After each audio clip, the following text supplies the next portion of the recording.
Now turn to Section 1. You'll hear a man calling a catering company. First, you have some time to look at questions 1 to 5.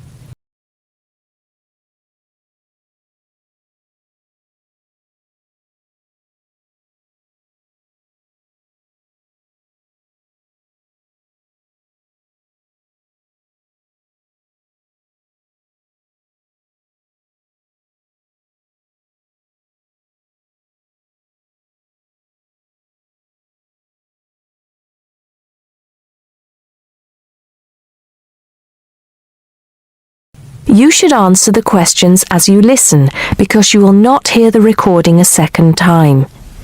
Listen carefully and answer questions 1 to 5. Hello, 5-star caterers. Can I help you? Oh yes, I spoke to you an hour ago about the arrangements for our end-of-term party. Oh, that's right. It's Mr. Saunders, isn't it? Actually, it's Sanders. That's S-A-N-D-E-R-S. Oh, I'm sorry. I'll just get that down correctly on the form. Okay, Mr. Sanders, sorry about that. No problem. Well, I've got the details you asked for, so I thought I should call you back quickly and book. Good. Let's fill in the form, shall we? Great. First of all, can you give me a telephone number? Somewhere where you can be contacted during the day. Yes, it's 445-6786. 445-6786. Okay. And do you have a number where you can be contacted outside of office hours? Well, I'm at work till late in the evening, so use the same number, and if I'm not there, you can leave a message. Thanks. I'll make a note of that. And how many guests shall I put down? Okay, that's changed. So instead of the figure I gave you before of 85, it's now only 50. It's much lower, I'm afraid, because a lot of people can't make that date. That's not a problem. Can you remind me of the date we'd set? Yes, it's the 25th of June. Okay, that's fine. Before you hear the rest of the conversation, you have some time to look at questions 6 to 10.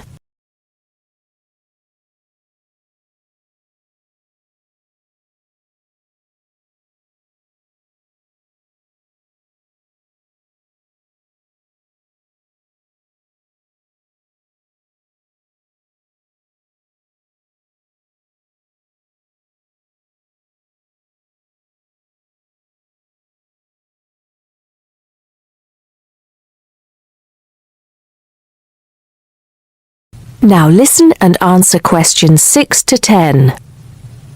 Now, did you have the chance to look at the tables on the website? Yes, I did. And I think the rectangular tables would be good. The long, thin ones. Yes, you could have 2 of those. The only problem is that they're for 24 people. So, you'd only seat 48 people that way. And if you have 50 guests... Oh, I see what you mean. 2 people have nowhere to sit. What about the square ones? You'd have the same problem with numbers. Usually, for 50 people, we find the round tables work well. Not the smaller ones. They only seat 6 people. The ones that seat 10, the large ones. So do you think we should have 5 of those? I think that would work well. Okay, that's what we'll do then. Fine. And have you decided on the menu you would like? Yes, I think so. But I wanted to ask you, we talked about having the 3-course meal with waiter service, but in the end, we thought it would be a bit too formal. So that leaves the buffet or the 7-course banquet. How much is a banquet again? £100 a head. That's too much and too formal. The buffet is fine. Okay, so I think I've got everything. We'd need a deposit of 50% of the total. Right. What's the total? Just a minute. Yes, it's £30 a head, times 50, So that's 1,500 pounds. 50% of that would be 750 now, with the balance due another 750 on the day. Great. I'll call in tomorrow if that's okay. I can pay you the deposit then. We'll look forward to seeing you tomorrow then. Okay. Thanks a lot. Goodbye. Goodbye. That is the end of part 1. You now have half a minute to check your answers.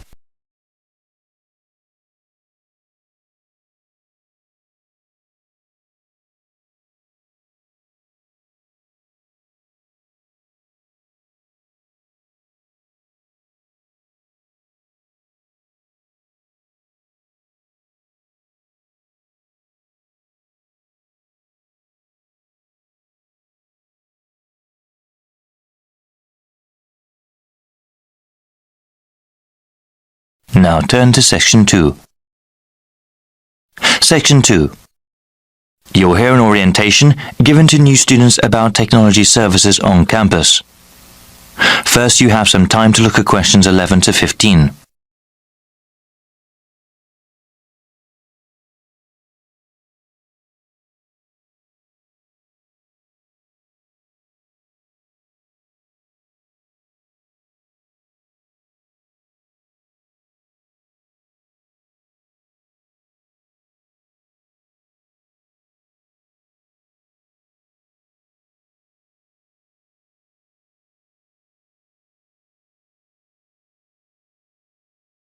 Now listen to the first part of the orientation and answer questions 11 to 15.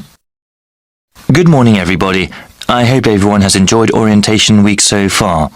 I know that you all have been getting quite a bit of information, but I really do need to give you some more regarding the Information and Computer Services, ICS, here at Kudrow College.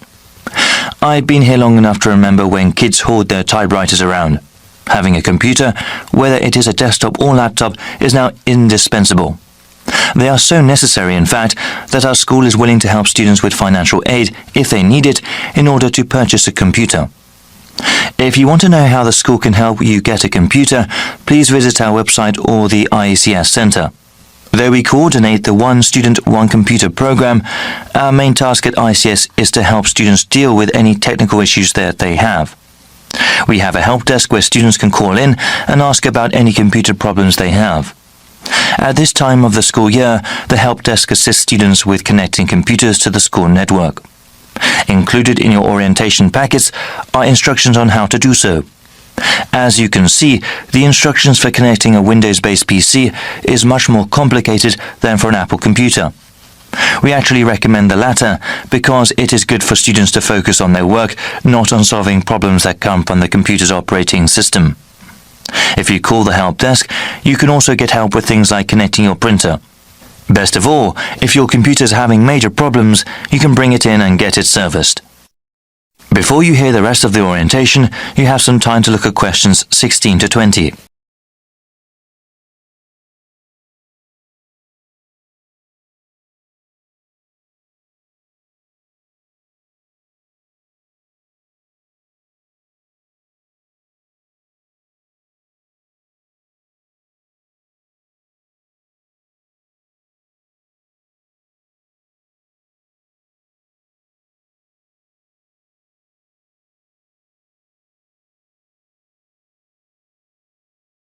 Now listen and answer questions 16 to 20. I will tell you how to bring in your computer if you have any problems with it. If I'm not there, you can talk to the full-time attendant, Jacob. That's J-A-K-O-B, Bianchi. Jacob has many years of experience in computer service. Please feel free to ask him anything. He is there Monday through Friday and can figure out what you need help with. We are located in Taylor Building. Our extension is 7760. This year, we also have extended opening hours. We are open both weekdays and weekends. During the week, we are open from 9 to 7 and on Saturdays from 12 p.m. to 5 p.m. Fill out a form and if you need to drop your computer off, we'll get it fixed right away. Thank you all for listening and good luck with your studies. That is the end of Section 2. You now have half a minute to check your answers.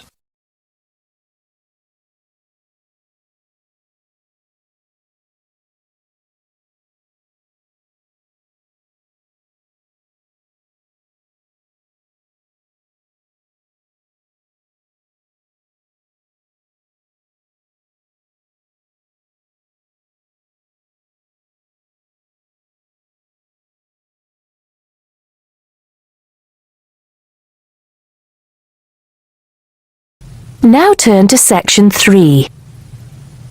Section 3. You'll hear a tutor and a student talking about the history of the scientific method. First, you have some time to look at questions 21 to 25.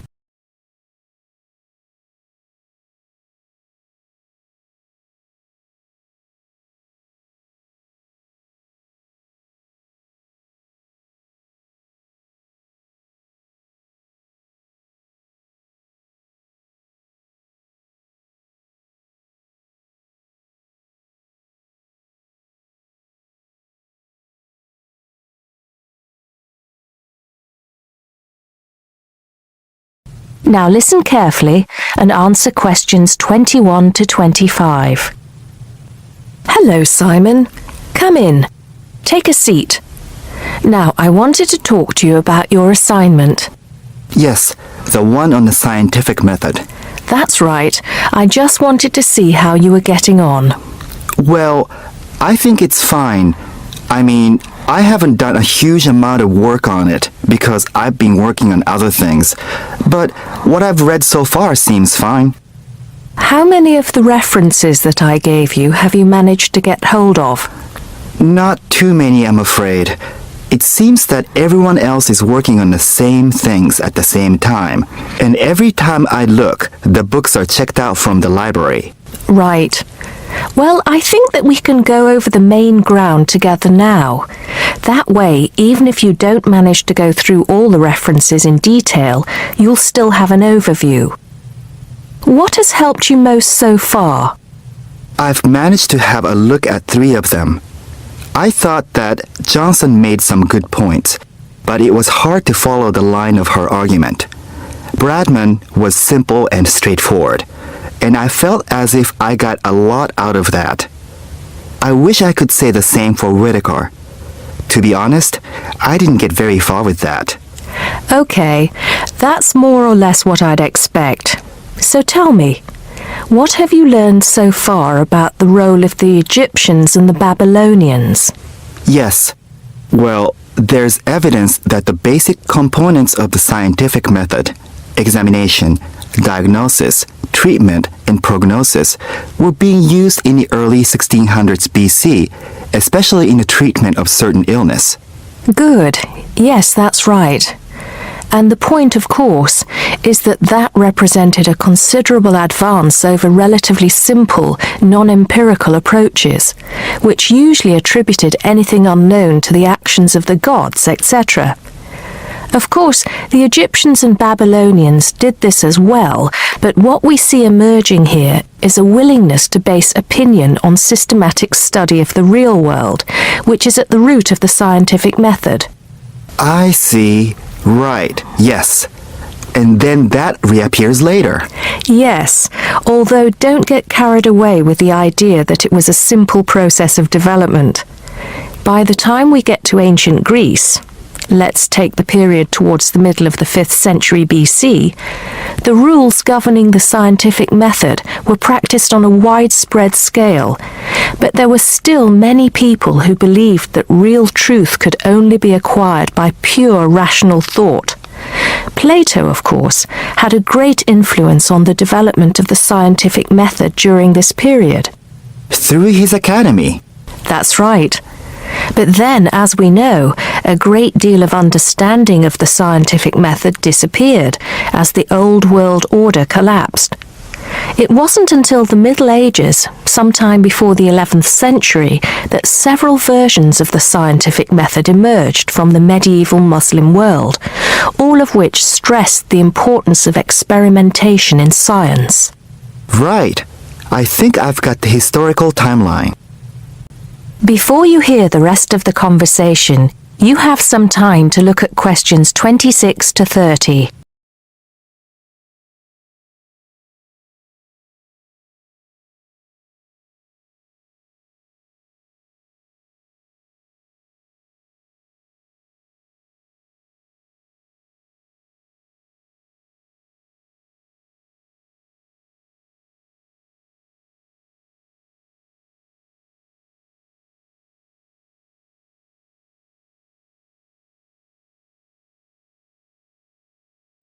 Now listen and answer questions 26 to 30. The other thing I'm struggling with slightly is actually pinning down precisely what we mean by the scientific method. I wonder if you could give me some pointers on that. Sure. Well, it's best to think of the scientific method as a series of steps in a process which allows us to find answers to questions about the world around us. So the first step is to identify the problem. What is it that you want to know or explain? And then I think the next step is designing an experiment. But you can't design an experiment unless you know what you want your experiment to tell you. Oh, yes. You need to form a hypothesis to be tested before you design the experiment. So there's a very clear relationship between hypothesis and experiment. Having designed the experiment, then of course you go on to carry out the experiment. The particular procedure you follow, the protocol, will differ from experiment to experiment, but the underlying principle is the same. You analyze the data from the experiment in order to confirm or disprove your hypothesis. Assuming the experiment is accurate. Oh yes. If there's anything unusual about the data, or if the results are at all surprising, then you need to ask yourself whether the experiment could be flawed and whether the data could be unreliable. If the answer is yes, then it may be necessary to modify the experiment and go through the process again. So, once you have reliable, valid results, Then the final step is to communicate them. The wider scientific community needs to know about the results, and publication in journals is the accepted way. okay, I think I've got the basics.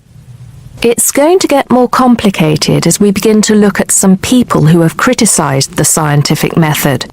So you need to make sure that you understand things up to this point. Let me know if you have any further problems with it. That is the end of section 3. You now have half a minute to check your answers.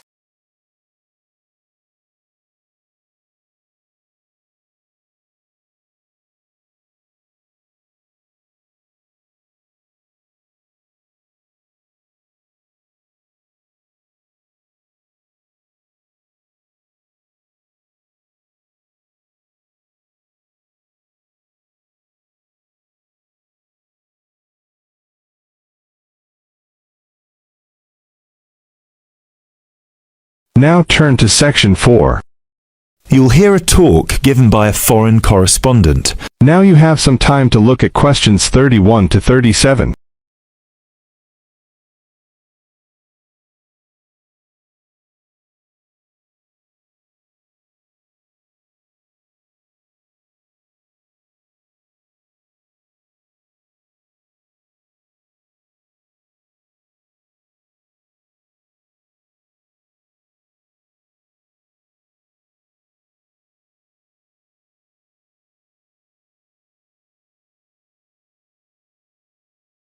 Listen carefully and answer questions 31 to 37. Good evening. As I assume most of you are already aware, I have been asked to come here and talk to you, essentially give you a quick overview of the life of a foreign correspondent, along with a few tips on how to become a successful international reporter yourself, should this be a career choice you elect to pursue. So let me start by this. Don't become a foreign correspondent, at least not due to the romantic notions that come attached to this job, or what you've seen in the movies. Being a foreign correspondent does not mean exotic adventures. It doesn't mean finding yourself at the heart of the action and putting yourself in danger to inform the world. Let me just tell you this. 80 journalists are killed each year in the line of duty. Many more find themselves in prison or are attacked. You need to think hard. Is this the sort of career I want? Is this the kind of reporting I'm interested in? And only after you've carefully considered all the pros and cons should you decide. But let's focus on those of you who believe that, yes, you've got what it takes to be a foreign correspondent, and this is definitely why you decided to study journalism here. You're all third-year students, which means I don't need to waste my time telling you the basics. Of course, you need to read a lot. Books, novels, newspapers, blogs, and of course, you need to be acceptably proficient in various media skills. But what is it that's going to separate you from normal journalists and reporters? There are 4 things that'll make you different. The first thing is your experience of the world. You can't call yourself an international reporter unless you've been around and seen different places and different cultures. Seize every opportunity to visit other countries, meet people from around the world. It doesn't matter if it's business or leisure, just hop onto a plane and go everywhere. This will expand your horizons and sharpen your mind, something that, as a foreign correspondent, will help you understand better the culture of the country you'll be covering. And speaking of culture, this is a term you need to make sure you fully understand. What's culture? What makes a country's culture? Explore the culture of the country you're interested in. The music, the literature, the religion. Are there any cultural practices or conflicts you need to be aware of? Are there any tensions within the country? Why? The most important element of culture, of course, is the language. Do yourself a favour, whether you're planning to become a foreign correspondent or not. Learn a foreign language. So many of us are culpable for just sticking to just English, and while English is a very important language in the world, it would be foolish to think it's the only one.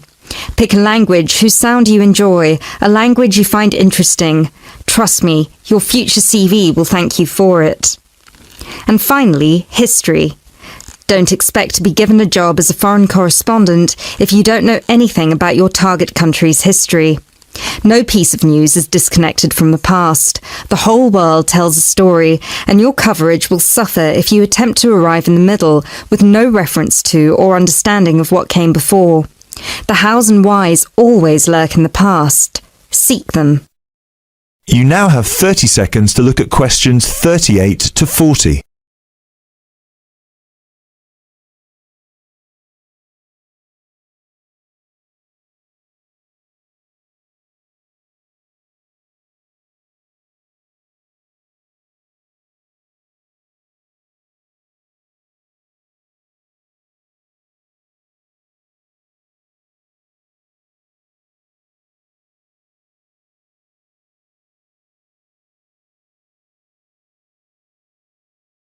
Now listen carefully and answer questions 38 to 40. Now, there's something else you need to understand. The world of international journalism is changing, like every other industry, due to the internet. The arrival of globalization brought with it a whole new set of rules, and you'll do well to comprehend what they mean for you. Unfortunately, gone are the days when a newspaper would hire you and deploy you to a country. Increasingly, newspapers around the world are beginning to favour freelance journalism, offering opportunities to local reporters with the necessary chutzpah and an understanding of the zeitgeist in their region.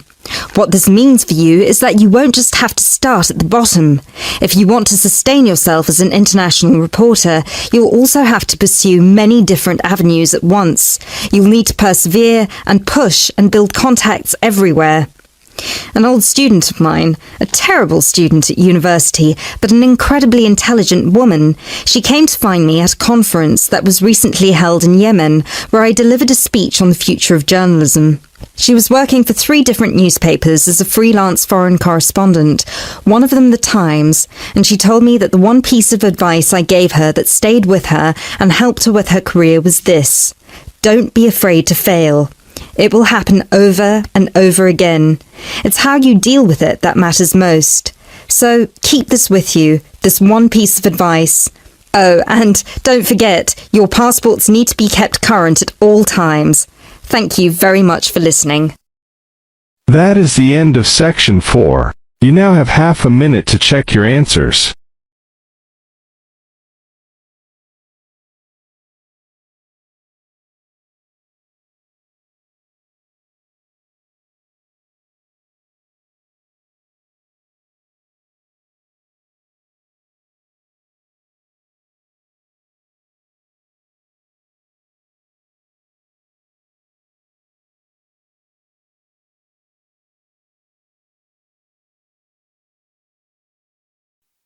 Give it